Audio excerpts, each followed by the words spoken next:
इसको नियम सेवा भी बोला जाता है कार्तिक मास को।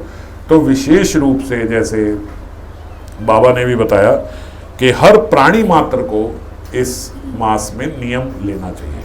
ये कार्तिक मास को इसीलिए नियम सेवा बोला जाता है। नियम सेवा मतलब कि सेवा नियम से होनी चाहिए, कोई ना कोई हम लोगों का जरूर नियम होना चाहिए जिसको हम पूरे महीने पालन करेंगे पूरे कार्तिक मास में। तो एक हर नियम का व्रत लिया जाता है शुरू में।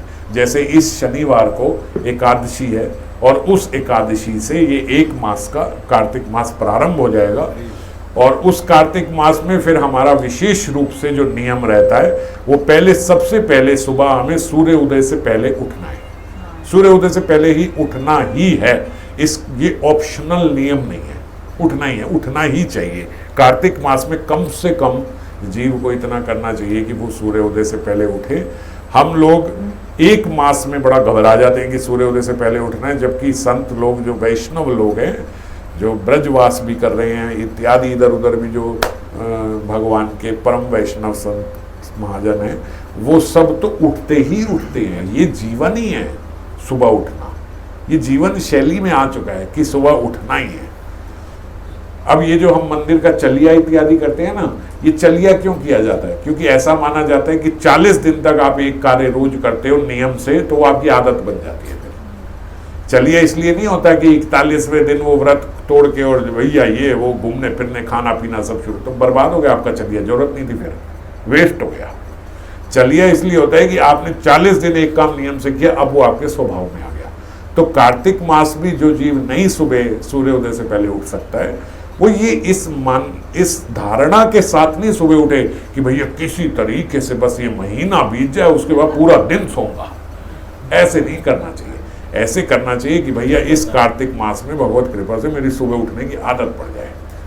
सुबह तो उठना है, उसके बाद थोड़ा अपना अर्चना इत्यादि गायत्री सब माला करके कुछ नियम करके, अगर आपके शरीर की अवस्था आपकी नींद मांगती है तो फिर उसके बाद थोड़ी देर सो सकते हो। कई भक्त ऐसा करते हैं कि फिर 9 बजे सो गए, 10 बजे उठ गए, 9 बजे से 10:30 बजे तक सो गए, उठ गए। तो ऐसे ही 8 बजे सोए, 9 बजे उठ गए कि भैया 1 घंटा वो बाद में, मगर सुबह 4 साढ़े 4 बजे 5 से पहले 5 बजे सूर्योदय हो जाता है। 4:30 का तो पक्का रखना चाहिए कि 4:30 बजे सुबह ब्रह्म मुहूर्त में उठे और उठ के फिर सबसे पहले स्नान इत्यादि करे तो अच्छी बात है। और कई लोग नहीं तो मुँह हाथ धो के ऐसे ही अपनी माला शुरू कर देते, पर अच्छा रहता है अगर स्नान करें, क्योंकि कार्तिक मास में तो विशेष रूप से स्नान का भी नियम होता है कि सूर्य उदय से पहले स्नान करना है।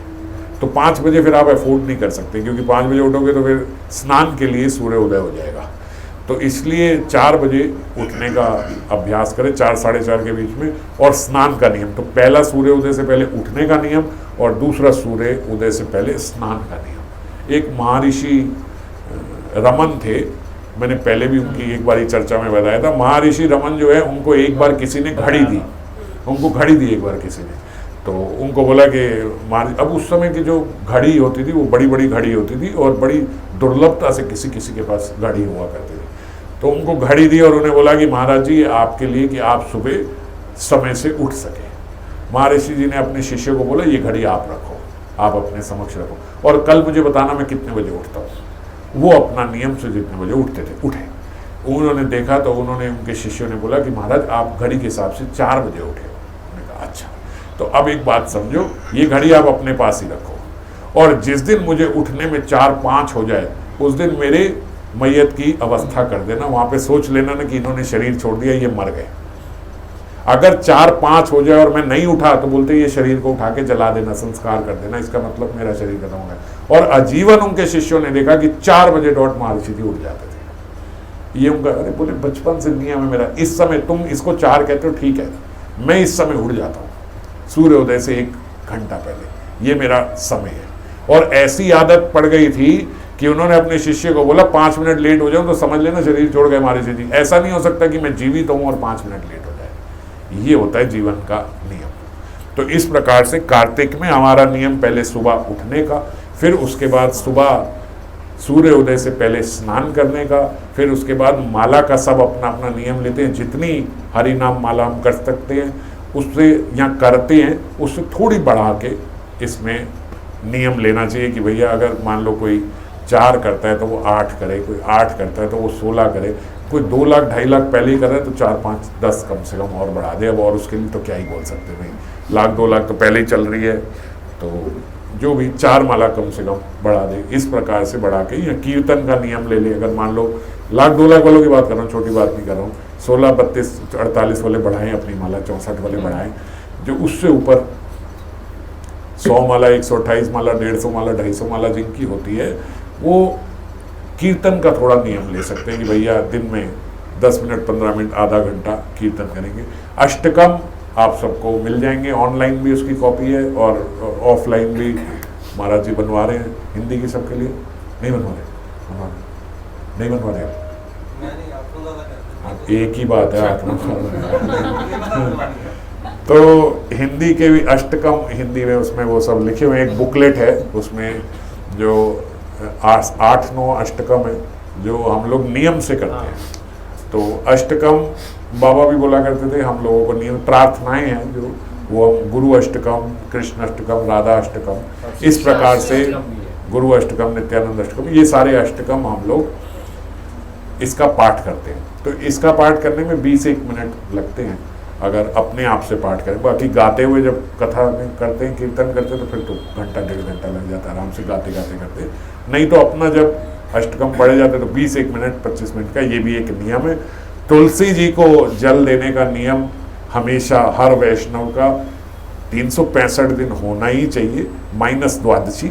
द्वादशी में कहीं वो लोग वह मानते हैं कि जल नहीं देना चाहिए, और कहीं ऐसा कहते हैं कि तुलसी का पत्ता नहीं तोड़ना चाहिए, पर बहुत ज़्यादा गर्मियों में जल दे भी सकते हैं। पर जैसे भी हो, लेकिन जल देने का नियम तो एक वैष्णव का होना ही चाहिए तुलसी जी को। तुलसी जी की अर्चना आराधना यही है कि उनको सुबह जल दिया जाए और प्रणाम किया जाए।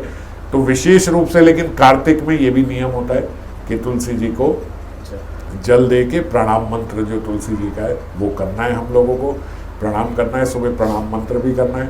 फिर उसके बाद तुलसी जी का ही अर्चना करने के बाद, अष्टकम करने के बाद, माला बढ़ाने के बाद शाम को दीप दान करना होता है। दीप दान वही अगर देसी घी में हो सके तो बहुत अच्छा है, तो नहीं तो तिल के तेल में कई लोग करते हैं। तो नहीं, वो तो अपने को देखे ना, तो सबके लिए है। तो देसी घी में जो बना के, और क्योंकि ये दामोदर मास है तो दामोदर अष्टकम, अब दामोदर भी एक अष्टकम है, तो वो अष्टकम तो वैसे ही गाते, तो दामोदर अष्टकम गाते हुए नहीं तो कीर्तन करते हुए दीपदान करना चाहिए रात को, शाम को, जिस भी समय। तो संध्या के समय वैसे होता है, नहीं तो जब भी कोई ऑफिस वगैरह जो लोग जाते हैं जब आएँ तो बड़ा अच्छा है अगर परिवार के साथ सब मिल के उस समय कीर्तन इत्यादि लगा के या दामोदर अष्टकम लगा के दीपदान हम लोग किया करें। और नियम से उठने के साथ साथ नियम से सोने का भी एक ज़रूर होना चाहिए। पहले और इत्यादि नियम होते थे, साबुन इत्यादि भी नहीं लगाते थे इस मास में सब, लेकिन अभी इसकी थोड़ी सी पिछली बार से छूट मिल रही है क्योंकि कोरोना काल चल रहा है, तो कई बार इन्फेक्शन वगैरह इतना फैला हुआ कि अभी तो अनिवार्य है कि भाई हाथ धोना बार बार और नहाना धोना ये सब करना। अभी भी एक थोड़ा भय लगा हुआ थर्ड वेव का आना जाए, तो इसमें थोड़ा इस बार रहने दो अभी, और कि हाथ साबुन से और इससे नहीं धोने, साबुन वाबुन से नहाओ धो। अभी सब ये समय की डिमांड यही है कि साबुन लगा के भी नहाया धोया जाए, सब ये किया जाए, तो वो लगा सकते हैं, वो यूज़ कर सकते हैं। तेल इत्यादि जो है उसका इस्तेमाल मना किया जाता है। तेल मालिश ये वो सब करना, बीमारी है किसी को कोई सिर में लगाए बिना नहीं रह सकता, वो एक अलग बात है। नहीं तो औषधि रूप में मतलब किसी को सिर में लगाना तो एक अलग बात है, नहीं तो तेल इत्यादि ये सब नहीं लगाते। और सरसों का तेल भी नहीं इस्तेमाल कर सकते, मगर कई ऐसे हार्ट के पेशेंट्स हैं वो सरसों का तेल ही खाते हैं, दूसरा कुछ खा ही नहीं सकते, विशेष रूप से डॉक्टर ने बोला है। तो इस खाने पीने पे भी मैं इतना ज़्यादा बांधना नहीं चाहता। आप देख लेना, आप स्वेच्छा से जो जिसकी इच्छा है अगर पा ही रहे। जैसे कई लोगों के घर में वैसे है कि सरसों के तेल में ही बनता है, दूसरा मना किया गया और सेहत खराब होती है। विशेष रूप से देखो, आप सेहत ठीक रहेगी तो ही भजन अच्छे से चल पाएगा। तो जो औषधि लेते हैं या जो औषधि रूप में ये सब इस्तेमाल कर रहे हैं वो कर सकते हैं, पर मुख्य नियम हम लोगों के जो हैं वो यही है कि सुबह उठना है, सूर्योदय से पहले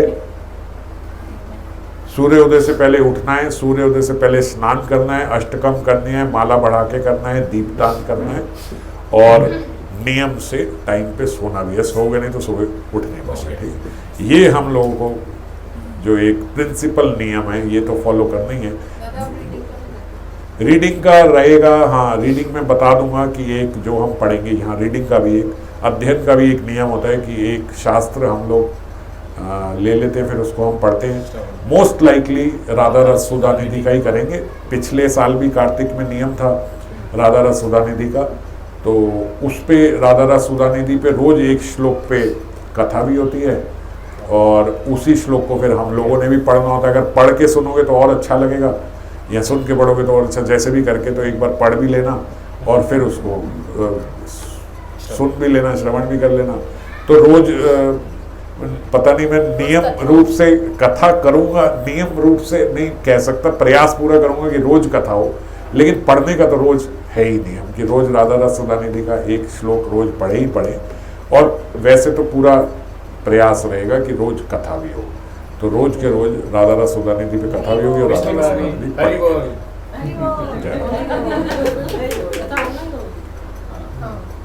पिछली बार भी नियम था।